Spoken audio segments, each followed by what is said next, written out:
And we have made it.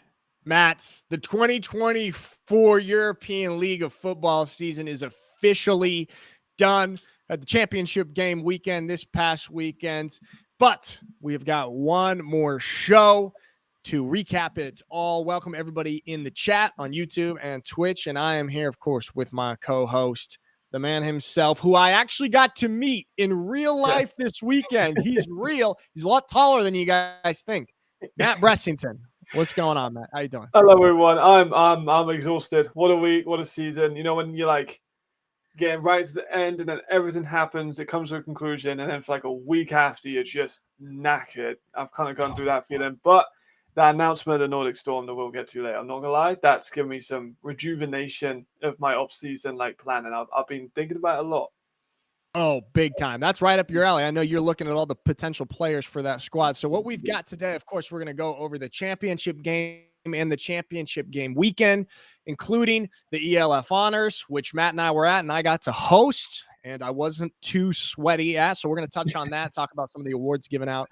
Then, of course, we got to talk about the Nordic Storm. But before we get into all of that, all the football stuff, we talk often about how the European football community is a family. It's a very special community. And you guys might have seen on social media here that the league just posted the passing of a beloved member of the European League of Football community, Andreas Voltorf, who has been involved in the ELF since day one. He's unfortunately passed away today.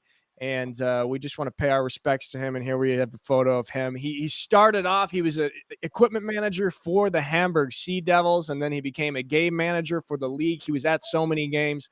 When you talk to people about him, is just such an infectious, positive personality and a person that just brought great energy and is a vital, vital part to the European League of Football. And so it is with heavy hearts that we say goodbye to Andreas today. And we have a GoFundMe link to help support his family, to help cover some of the funeral costs. And so we just wanted to start that off today to let you guys know that and pay our respects to Andreas, who is so important to the European League of Football and to a lot of people around the league. So just starting that off right there. So if you're interested in helping out, you can. The link is in the chat. So thank you for everything you've done, Andreas, and rest in peace. We do have to now talk about some football, Matt. A little bit of European League of Football. You and I got to meet each other in person for the first time this weekend. We've been doing this show for months. We've been hanging out online twice a week for the whole summer, and we got to get together this weekend. And Matt, we'll talk a little bit in detail, but just give me your feelings, your broad feelings of this weekend. Oh man, honestly, it was one of like the best weekends of my short 24 years. It was outstanding. You know, England flights, whatnot, but past that, once I got in Germany, felt immediately like this is gonna be really, really special. Met everyone, met you, met Alex, met Davide from First Down Magazine. I must have talked to about 100 people. Just the guys that I've been like watching for years. I know Tor, I've been watching him for like 4 or 5 years. Got to meet him in person. Milanovic, I talked to him. I talked to Pablo Arrea and all these guys I've like watched tape on and been a fan. Like I talked to Pablo Arrea before COVID. Like me and him have had a good relationship, and good to see these guys come into the league. And it was finally good to actually meet them in person. Milan Spiller as well. Say congratulations to him. Glad I've met a couple of times, but it's good to see him again. And then the final, like everything came up to this. Obviously, you got in early, helped you lead out with the speeches and whatnot. It gave you an ear to practice to, and then before you knew it, it was time for the championship game, and that was just it was spectacular. Like the production, the performances, like everything was better than I ever could have imagined it being. It was one of the best weekends of my life. It's incredible, man. It really, really is incredible. And hey, everyone in the chat, Michael, hello from Dusseldorf. Hello. Marcus, what am I going to do when this is all over? Spend more time with my family? What are you going to do when there's no ELF live? Marion says Velton's arena was awesome. I mean, yeah, Matt, you touched on it. Marion, you are correct. Velton's was absolutely incredible. So last year, the championship game, we had 31,500 fans. Absolutely incredible. I don't know how you could top it. This year, 10,000 more, 41 and some change fans in Velton's arena, and is in like the roof was closed, so it was loud as hell. And it was just such a great celebration of football, such a fun atmosphere and environment. And we'll talk a little bit now, Matt, or in a couple minutes here, about what actually happened on the field. I think some people might be surprised by that, about how big of a score difference there was. But staying here with just kind of the events that are going on around the weekend. Of course, there was the power party that went on, and you had some great performances and interviews up on that stage, and then just people from all sorts of different football worlds. You see just NFL jerseys, ELF jerseys, just everyone celebrating sport of American football. So it's really, really cool to see. So, Matt, we're here to talk football. This was a great weekend for most. Not the best weekend, unfortunately, for the Vienna Vikings. Let's, Max, you want to go ahead and here throw up the extended highlights from the championship game. And Matt, let's talk a little football. Talk to me about this.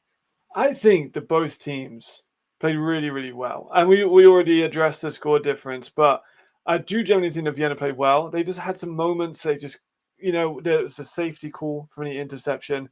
I mean, you were on the sideline of Vienna. You could really feel that energy come out of it. The 2 fumbles by Carey, and I've talked about this before on my own channel. If people were just getting introduced to Carey Pajarinen during that game, that was such like a one-off performance. Like, he's been so good all season. Just in the final game, 2 outstanding defensive plays. Like, it wasn't like he just dropped the ball. Right. Yeah, for Zimon, one of the best linebackers in Europe, peanut punch it. And then Mari Williams, a multiple-time All-Star and a first ballot ELF Hall of Famer, just hit the ball in the right place and it popped it out. Like, 2 outstanding defensive plays on those ends. And also, this is a defense ran by award-winning assistant coach, Coach Kent. Yeah. Coach Kent. So, like, it's impenetrable, that defense. I thought they landed really, really well. I talked to a lot of people for the game, especially at the awards as well, about how do you feel about this matchup. A lot of people were talking to me about, Vienna stopped going a few years ago. I mean, it's in Hamburg. And I was always saying to these guys, Hamburg was such a different team to Rhein Fire. No disrespect to that team of Hamburg, but they didn't have an American quarterback. They had 2 American receivers. Their offensive line was good, very good, but they ain't the Rhein Fire. And I think it's just different. Vienna's youth, I think, showed in this one. I have absolutely no doubt Vienna are going to be in contention for championships for the next decade. Like, their team is so young, but so talented. But this one, it just belongs to Rhein Fire. Like, you could just see how well they ran the ball, how well they passed it. Obviously, my guy Jay getting the MVP of the game overall. He had a good performance. He went 24 for 31 for 343 yards, 4 touchdowns, and that interception. It turned into a safety, so it wasn't even really that bad of an interception for him. And it was just such a complete performance. Honestly, I've rewatched the game, and Rhein Fire just had such a complete performance. It's so hard to stop. Yeah. I mean, the Rhein Fire were really like picking up steam all year, and they really also battled through in that semifinal game with the Surge, and then they were just ready, kind of they were in a different form than Vienna. Marcus in the chat says something was not firing with Vienna. It was like forgetting to outgas in your brand new car. There's no reason to sputter down the highway, but it's happening. They don't suck. That day they just did. I agree 100%. I think Vienna's a lot better than they showed on there.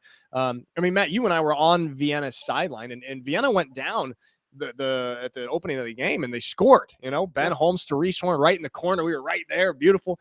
And then Ryan came down and answered, but it's not like Vienna didn't have that potential.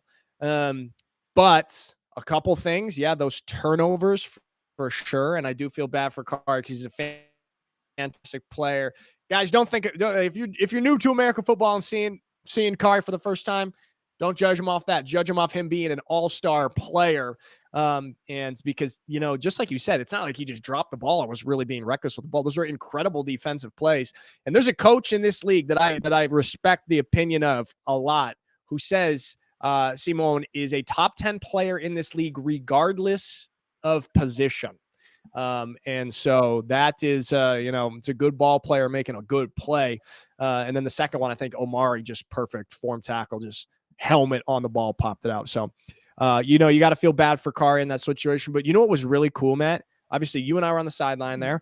It was crazy. I mean, we were damn near in Vienna's team zone. We could hear them when they came off the field and they were making their adjustments and seeing all this. What I loved is, from what I saw from Vienna, is after Kari, both of the fumbles, many teammates coming up to him, grabbing his head, giving him a hug, be like, "It's okay, bro. We got this. It's okay. We got you." And just being positive reinforcement right there. When it was, truly a very bad, unfortunate situation, but that culture that they have in Vienna, coming down from Coach Kalaikai, who's been there for 2 decades, who won Coach of the Year this year, kudos to him. But the types of players that they have on that sideline, I think was really, really cool to see how they responded in the adversity when it was not their day, and things were not going their way. So I really respected that aspect of it. But Matt, I'm wondering, what do you think could have changed for Vienna? Oof, I mean, that's a big one, isn't it? I mean, we did talk about the fumbles. And by the way, for more Simon, I just learned, like, the other day, used to play defensive back, which at 6'5", 240 pounds is grim. Like, that's absolutely terrifying. It really is, isn't it?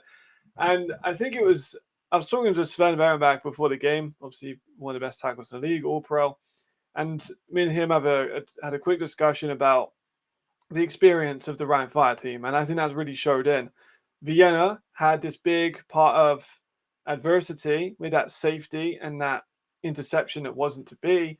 And I feel like they never really got going after that. Whereas Rhein Fire, they go down at the start of the game. They're like, plenty of time left on the clock, you know what I mean? So I feel like that was the key difference. Vienna, I've talked about them in the pregame, having a younger team, extremely talented. I think some people took it the wrong way when I said that they were going to deal with Glenn and maybe not have the most success.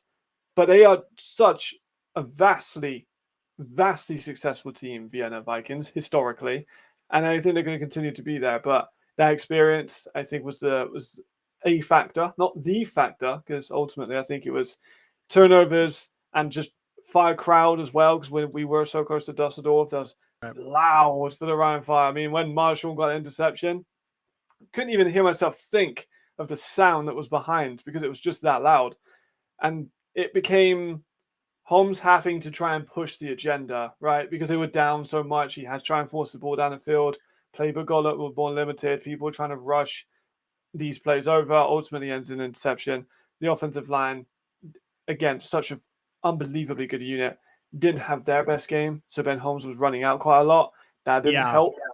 And I mean, a lot of players did show out. I think that obviously we saw one man, 3 touchdowns. Absolutely incredible game for him. I mean, he is just a professional. I mean, you can this man is an absolute just business professional, showing up there in the big games. Yeah, from the chat, let's see. Marion Schmidt says, "Look at this view in the highlights, looking like NFL highlights."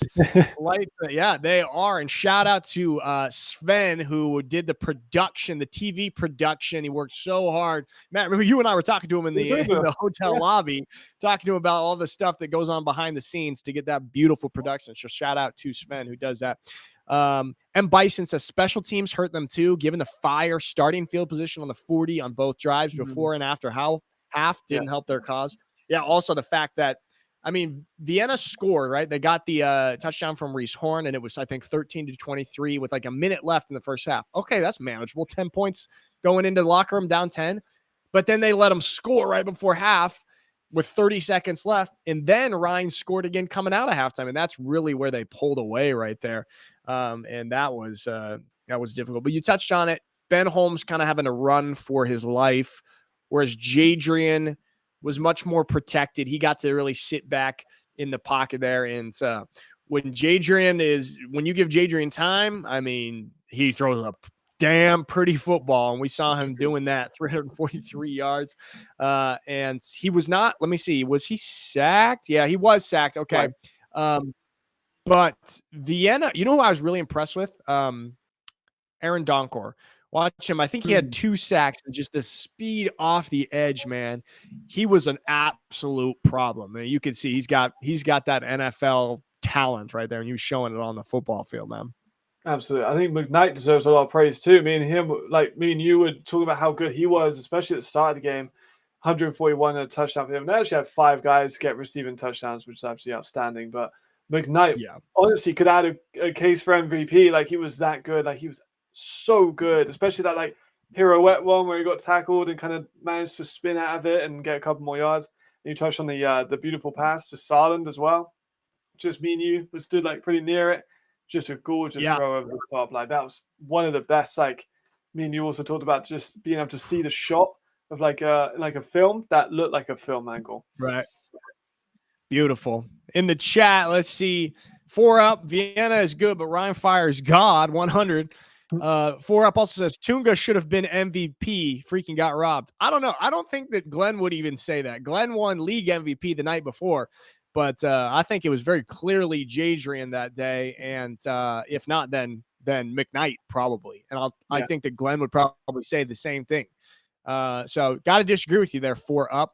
Mike Mathis, you got to give credit where credit is due. Congrats to the Fire and Bison. Dart Clark had to remind everyone that he's still a baller and not some game manager.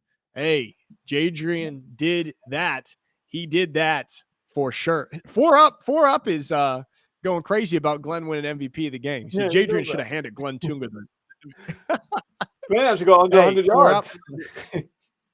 Yeah, Glenn. If Glenn doesn't have triple digits, he's probably mad. That's. I disagree with you. We disagree with you too, bro. But welcome to the chat, and congrats to Glenn for winning league MVP. He crushed it, and so this one, man, it just they couldn't come back at all. It was Vienna trailing the whole time and unable to close that gap, and Ryan just picking up steam, and first ever back-to-back champs in the European League of Football. You know what I was really impressed with actually was the post-game press conference, and I don't know if it's on YouTube. It's on the Game Pass, just like 11-minute press conference. It's Coach Kalaikai, it's Ben Holmes, it's Jadrian, and it's Coach Tom Sula. And just kind of obviously these teams are competitors, and maybe there's a little bit of shit talking during the week and stuff like that, but the class from the winning team and the losing team, the Rhine Fire, and they won with class. Listen to Jadrian and Coach Tom Sula talk, and then Coach Kalaikai and Ben Holmes, they lost with class. They're just very good organizations, good people. We touched on it. This European League of Football world, man, has got a lot of good people, players and coaches and people that are pushing the game forward. And so if you get a chance, I recommend you to go check out the post-game press conference on the Game Pass, because I walked away from that smiling like, man, that's cool that everyone's like this. Nice. Did you get a chance to see it, Matt? I haven't yet. I've been in and out of school all day today, but I'll definitely watch that after. But I've seen like snippets of it, and I know that, yeah, I mean, it's the production as well. It's crazy. The filming of that looks so like high level, which is something that I've taken away and loved. Loving it. So there it is. 51-20, the Rhine Fire back to back. But the Vienna Vikings, they've got a little fire cooking under them. I think it's going to be interesting next year. We got a few teams that are going to be for sure contenders. Rhine Fire, I think Vienna Vikings, Stuttgart Surge. Surge and Vikings, 2 teams that have got a target right on Rhine Fire's back, and they're going to be coming for them. And that's the thing. When you're at the top, as the Rhine Fire are, teams are going to be gunning for you. So, absolutely. Matt, let's talk a little bit now about the honors. And hold on. Hey, Matt, can you tell me, am I super delayed right now? You're all right on my screen. I think you're all good. Right. Hey, guys in the chat, let me know if I'm super delayed or anything like that. Seems all right, but give us a little feedback on there. Let's talk about the honors, Matt. Yes. I mean, that was an awesome. Look at that guy right there. Purple tie representing. I forgot to wear my Quiver shirt today. No problem. Purple tie to represent Quiver. We had a great night. Such a cool venue. It's a UFC ring. And so everyone was just right on top of you. People weren't spread out. It was all right there. It was very, very intimate, very cool event. Shout out to our director producer Maxie Zimmer, who put that on, balling out behind the scenes. But really awesome talking to some of the top players and top coaches in this league, and then also, owners and management from different teams. Matt, what was your favorite moment of the honors or favorite award to see given out? I think my favorite moment for me was quite standout. I think I talked to you about it as well when we were going back. Like, I love my mum, and when Milan Spiller thanked his mum, she was in the crowd, his jersey. I ain't gonna lie, got a little bit of the frog in the throat. That was definitely a nice moment for me to witness. And he's such a good guy too. Like, he's one of my favorite players in the league. I mean, me and you interviewed him. Like, he's such a nice guy. It was really nice after the when I talked to him after getting the award.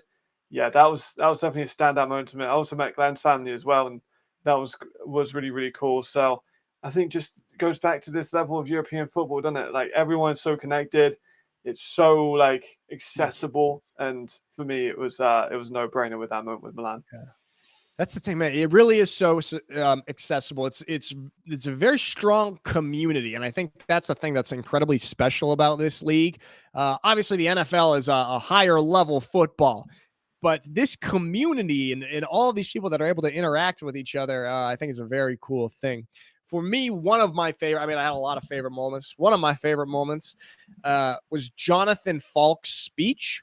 34 years old. Another Helvetic mercenary. The Helvetic mercenaries cleaned up with the awards. Congrats to them. But Jonathan Falk, he had a great speech. How he had retired previously, and then when there was a Swiss franchise announced to be a part of the European League of Football, he decided to come out of retirement and play on that squad so that he could inspire the next generation of players. And I think he's done exactly that. 34 years old to be playing linebacker like that. I mean, he was nominated for Defensive Player of the Year as well. There he is right there. And not even to mention the elite beard that he has right there. I mean, that beard is crazy. That might be the MVB, most valuable beard of this season. But I really like that, man. I'm always a little partial and biased towards linebackers. So that was one of my favorite ones. This give me a controversial question, Matt. Okay. And people in the chat, feel free to answer if you want. Matt, you don't have to answer, but I'm going to ask you. Anybody get snubbed? Any award that you would have awarded differently? Okay. Well, I've always said, first and foremost, Alexander Milanovic also had a great speech about inspiring youth, and I really like that as well. But he absolutely deserved his award. I'm going to go, and I love Pierre. I think he's a really, really great defensive end with a bright future in this league. I voted for Pablo Arrea, personally, for myself. One of my favorite young safeties in the league, the Spanish DB out of Madrid, formerly of Barcelona, played in the States as well. He was my vote. I think, again, a bad analyst sets an offense. And you got to kind of be open and honest with these things. I would have went for Pablo. I talked to him before and after the award.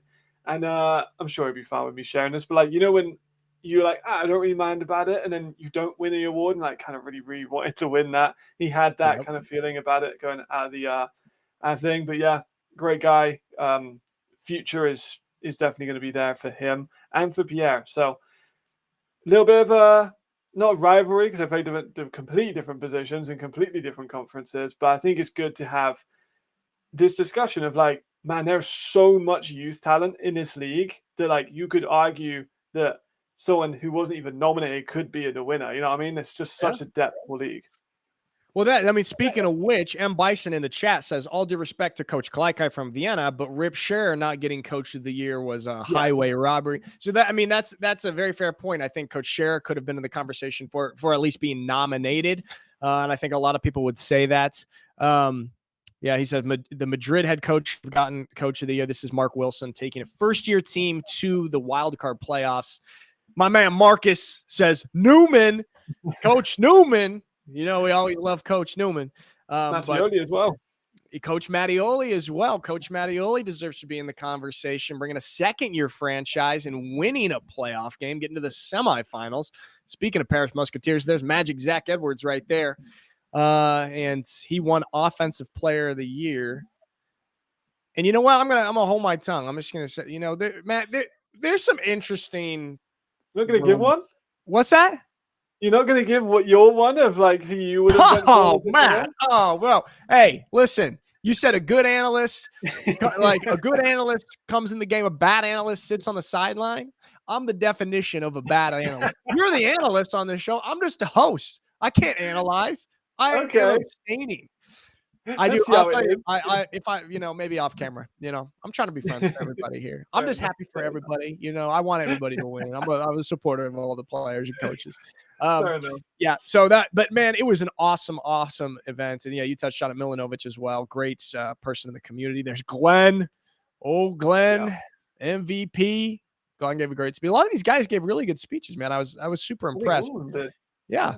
Really, really awesome. So that was Saturday night. We ended it early enough, probably about 9:30 or so. And then people hung out for the guys who were playing in the game the next day. I'm thinking of, Glenn and Noah Toure. You got to get to bed the night before a championship game right there. Absolutely. So that was the honors. And Maxie, will you let me? I believe, Marcus, I see you're asking about the broadcast of the honors. I believe that we're working on putting together the re-live. Matt, can you hear me? Yeah, I got you. Mine's gone a little bit weird too. I see I'm seeing Tim is working on it. Right. Okay, there we go. Yeah, so we're working on the re-live of broadcast. Yeah, Maxie, actually, you know what? I worked on it for about 5 hours. I synced the audio and the video and then gave it to Tim. So just, I just want that out there. So yeah, the broadcast is going to go up in the next day or two. Then you guys can see the whole thing. It's really cool. It's really, really cool. Awesome thing that the league does. And I think that's one of the things that the ELF does so well is shine a spotlight on the players and coaches in this league. And so you'll be able to check that out. So there was big news, Matt, at the honors. We got to announce the Nordic Storm, the newest European League of Football franchise, the 18th franchise. So it's going to be in Copenhagen, Denmark, Malmo, Sweden. It's all one big metropolitan area. So Malmo is right across the bridge from Copenhagen. And the Swedish players and Danish players will count as homegrowns there. Matt, I know you're excited about this. You've been digging in, just looking at possible players, homegrown players, different types of players who could end up there. Give me your initial thoughts and what you think about the Nordic Storm. Can they be a competitive team? Can they do what Madrid did this year? Can they be competitive in their first year? I'm going to give you a hot take. Yes. I think they could be better than Madrid. I think that is a hot take. Name a position, right? We haven't scripted this, but name a position. I'll give you some talent there from that area. All right. Give me a wide receiver. Oh man, I got a ton of them. That's like one of the most in-depth positions. Theo Landstrom, Simon Fons, both of those guys. You got Edvin playing in Stockholm at the moment, and previously the Mean Machines. Athletic, very, very talented player. You've got a ton of guys like the Antons. They've got a ton of guys called Anton, actually, funnily enough. Anton Coleman, also a former Griffin. You've got Anton Blumgren. You've got Anton, a really talented stock guy as well. Anton Jahali, former ELF, like Rookie of the Year contender. Magnus Earth, Julius Bunk, both of these guys, young, talented people. And then, Nick, they've also got some people in college. And that is going to be, I'm excited for this bit. So, freshman to junior, to all the way to seniors. They've got guys coming out every single year in the offensive line, defensive line, tight end. Thomas Collins, currently Oregon State. I know you're a guy of he plays with my brother. World. Yeah, there you go. Temple, Victor Stolfel. I think he just went to Cal now, but he's over there. You got Andreas Pask out of Eastern Michigan. You got Theo Unström, Texas A&M. You've got Victor Winström. I'm butchering these Swedish names. I do apologize. No, I think it's pretty good pronunciation, bro. It's honestly pretty good. And West Virginia and Baylor also, if you can, Jonathan Steinhauser. There are D1 guys littered all over the shop that are going to be coming back and forth, hopefully. Not all those guys probably come over. You can't have 6 tight ends in the field at once unless you're running some funny schemes. But then you've got to look at just guys like Jordan Denmark Heath, Ludwig Myron, Emil Forvda, guys that are already in the league in Swedish. That's just the Swedish guys. We ain't got to the Danish guys yet. Offensive line, defensive line. I think you put an American at quarterback. I'm going to do a whole video talk about this week. Quarterback, slot receiver, some defensive backs, and I think they are going to be. They honestly could be within our top echelon. I think even someone like Noah Allison, if you remember him from the Istanbul Rams, former rookie of the year. I think he was one of the rookie of the year guys. How about this, Matt? Give me linebacker. Who's going to play linebacker? That's going to be Jordan Demarque, Ludwig Myron. You got those. You got Hugo Dyrol, first team All Pro player. You got Carl Berg out of Stockholm as well. You've got Christopher Jensen, who played for the Gold Diggers, and they're all like young guys too. All those guys like under 25. What about Sebastian Gauthier is a Swedish passport, I believe. German. Right? He's German passport. Yeah, and then running back wise, they've got kind of some real physical dudes like Emil Knudsen, Kasper Wenberg, Jakob Mikkelsen. I think is a Danish running back, but I think he's German by league rules and because he played for Hamburg. And then got Vel Velscott, who is a very young, incredibly talented under 19 player who's going to be playing D1 ball. Oliver Longberg as well is kind of UConn as a running back. So, like, oh man, the potential future of the team is. I mean, and we've seen the blueprint for a new expansion franchise to be stable and successful incredibly quickly. We saw it in 2023 with both Paris and Munich, very solid first years, and then Madrid this year. And so they've kind of set the example for what you can do as a first-year franchise. And so it's really, really exciting. That's a great metropolitan area to pull talent from, especially including the Swedish talent right there.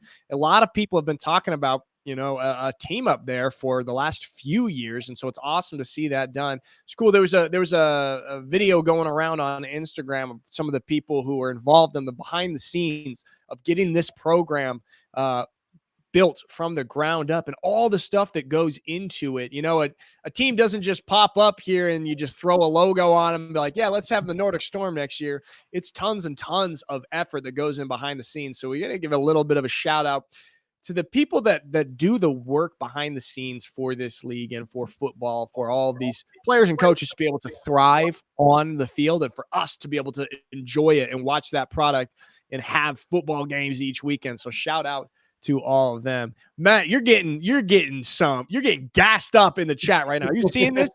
Marcus says, golly, someone's been watching tape and taking notes. Mark Wilson, Matt is the scout at Bison. Matt is the Mel Kiper of ELF talent scouting.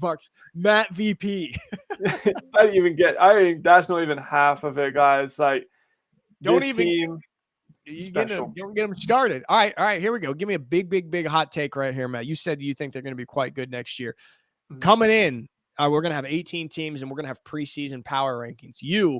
Before this team has even signed a player, where are you going to put the Nordic Storm in a preseason power ranking 2025? That's such a good question. All right, let me have a little think. So, right, Cologne. I think they're going to be better than Cologne. Galaxy better than that.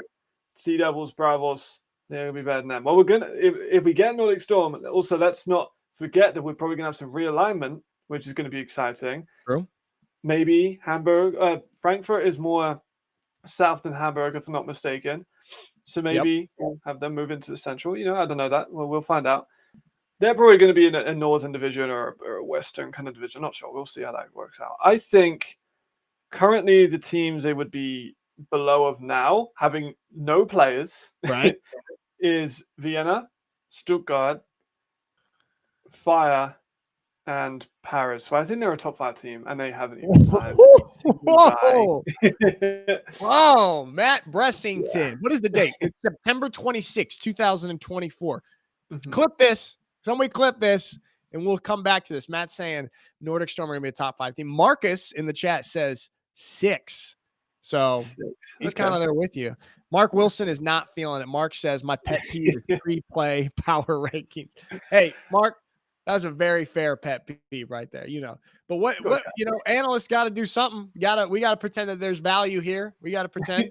So we'll give you preseason power rankings like that. Absolutely. Man, really, really exciting, the Nordic Storm. Also, that's a awesome area. That'll be fun for teams to travel up to there. I mean, you touched on it possibly. And on the ELF Reddit, somebody also put in a very interesting idea for how to do a slight restructuring of the conferences. What would your conferences be next year, Matt? Oof. Oh, I need a map. So I think it'd be cool to have a north. I think you got, Cologne, Rhine, Nordic, and you could probably put Paris in there as well. You can put Madrid, Barcelona in the same division. That would create that rivalry a little bit more. Hoping that Barcelona do kick it into next season, and get themselves straight up.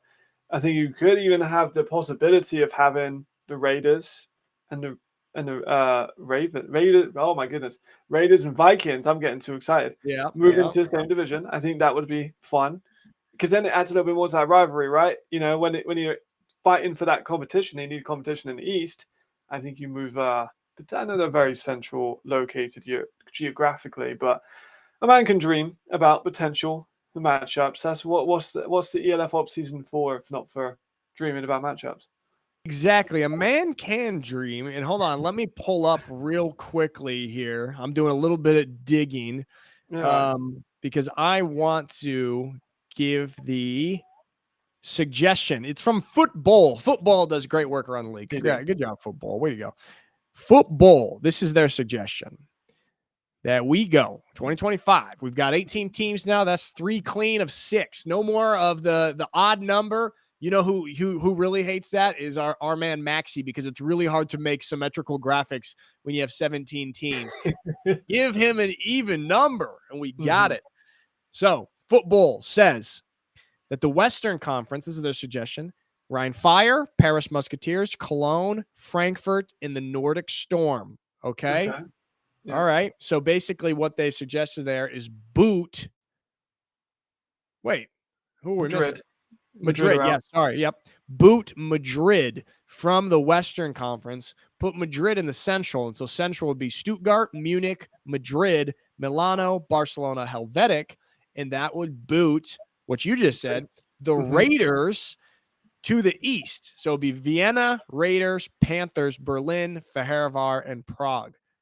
That's not bad at all. I love the idea of Raiders and Vienna being in the same conference, because you know what that also means is that opens them up for another interesting out-of-conference game, because if they're not in the same conference, you're always going to schedule Vienna and Raiders because that's just an iconic rivalry. And so I kind of like the idea of having them in there.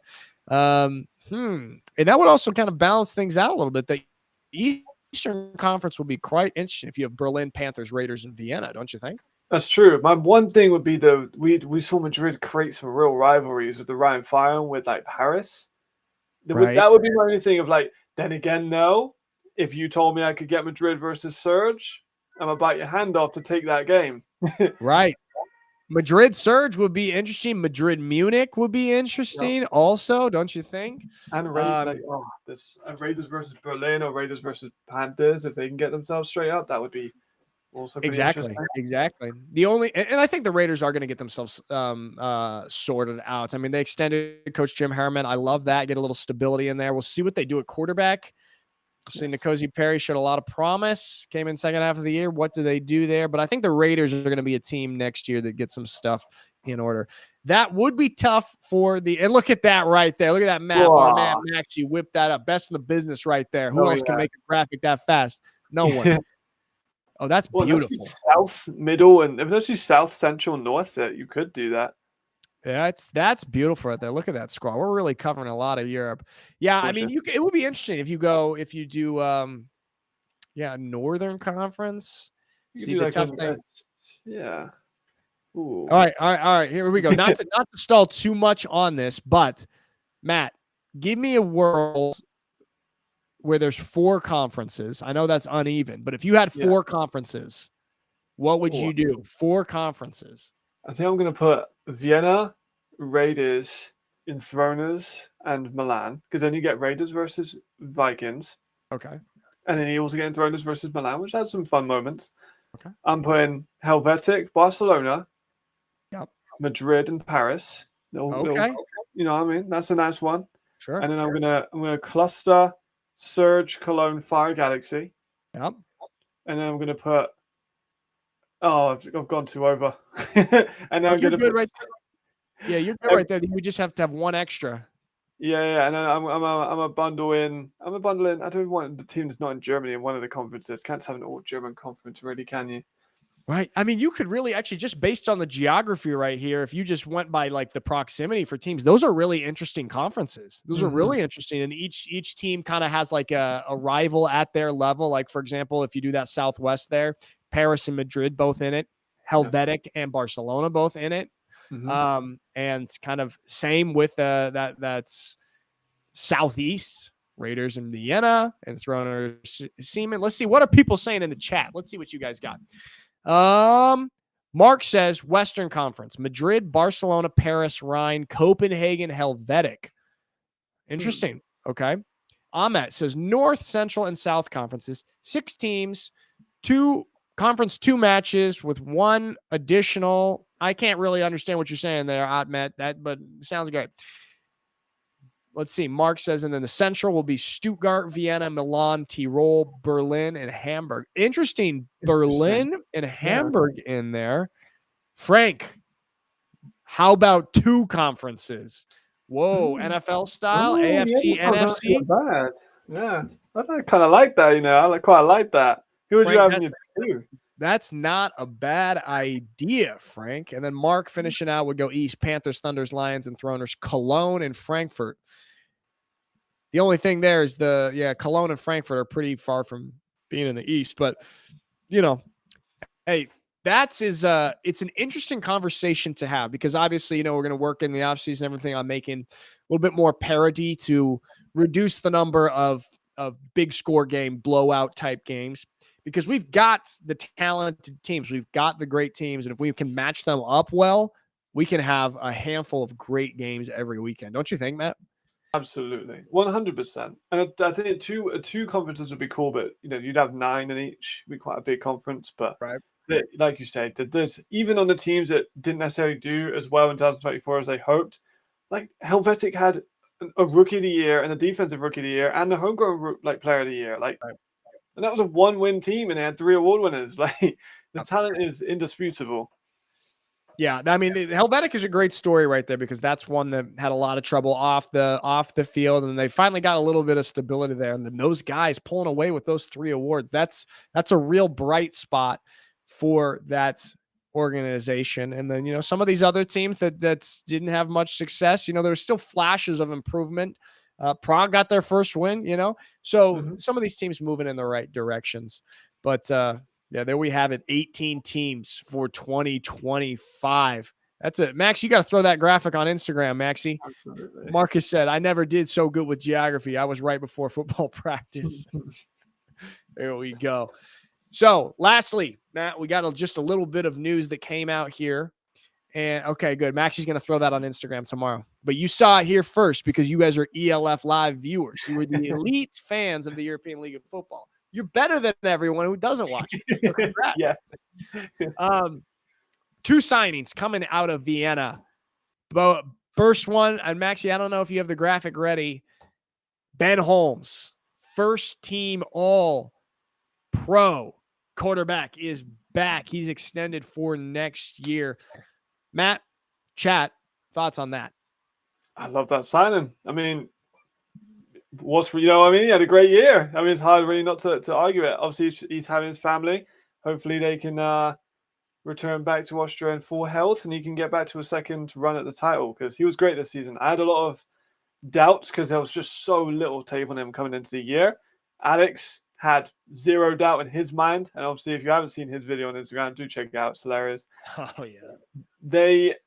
I think they made a good move. That Torre one, I'm a massive fan of, because honestly, if I was like a different team, if I was, say, in Prague, for example, or I know they don't really need a receiver, but if someone needed a receiver, I'd be looking at them as Torre as an E, potentially. So right. I mean, them getting him in and signed into a 3-year deal, which is only ever Harlan Kofi has had a 3-year deal. Now he joins the elite company. He signed on for the future of this league, and I honestly love it. A+ grade from myself. Yeah, fantastic. Great guy as well. He fits so well into the European football community and the culture of the Vienna Vikings. He's the type of guy that fits into that really well. And you could see that also being on the sideline, just kind of seeing how he interacted and carried himself in moments of adversity. So I really like that.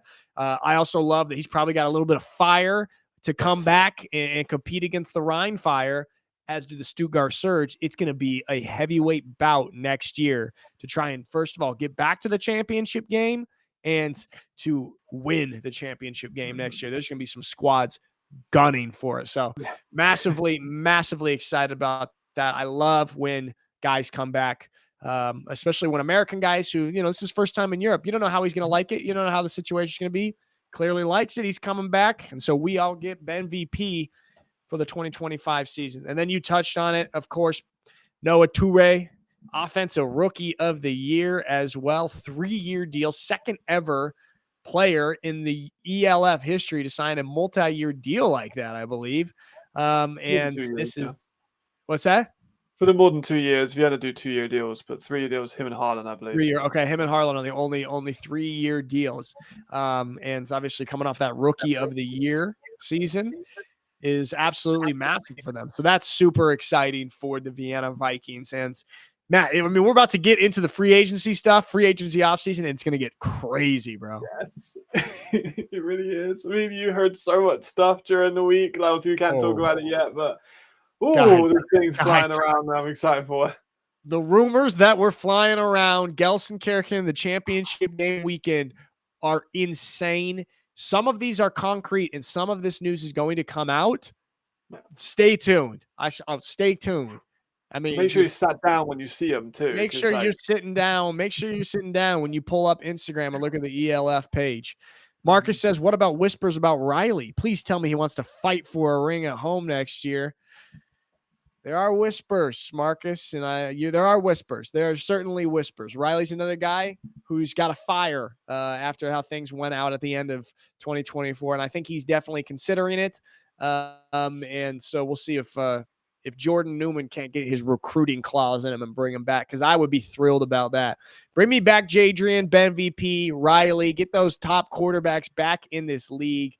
Makes it so much fun. All right, guys. Matt, that's it, man. That's the 2024 ELF season. Guys, in the chat, you guys who are here consistently, some of you guys, I mean, we appreciate you so much. You make it so fun to host the show. I talk to a camera for a living doing YouTube, and it's so much more fun when there is a chat on the other side right here that we can interact with you guys. You guys have no idea how fun it is for us to have you on there. Matt, man, it's been an absolute pleasure hosting ELF Live with you this year, bro. It really has. What a year, man. You asked me a year ago how we'd be lining up. I wouldn't have believed you. It's been great. I joined mid-season. Can't thank, obviously, you, Maxi, enough for having me in. And the fans, like you said, man, it's just so much better when you have people. So I did the watch-alongs, and then at the start of the watch-alongs, I was like, just me. And now we've come so far. And I feel like, I've just been very gracious. Obviously, I was there last season. People didn't really know who I was. Started making some more stuff. And everyone's welcomed me in with open arms. So I can't thank the fans and everyone at ELF enough. Absolutely, man. You've positioned yourself as a pillar of the European football community. They call you the Mel Kiper of the ELF. So just getting started, guys. We are just getting started. We will have some updates for you in the off season. Of course, be sure to tune into the ELF social media channels for the news that will be coming out in the coming weeks. Everybody, it's been a pleasure, and we will see you at the next one. Peace. See you, guys.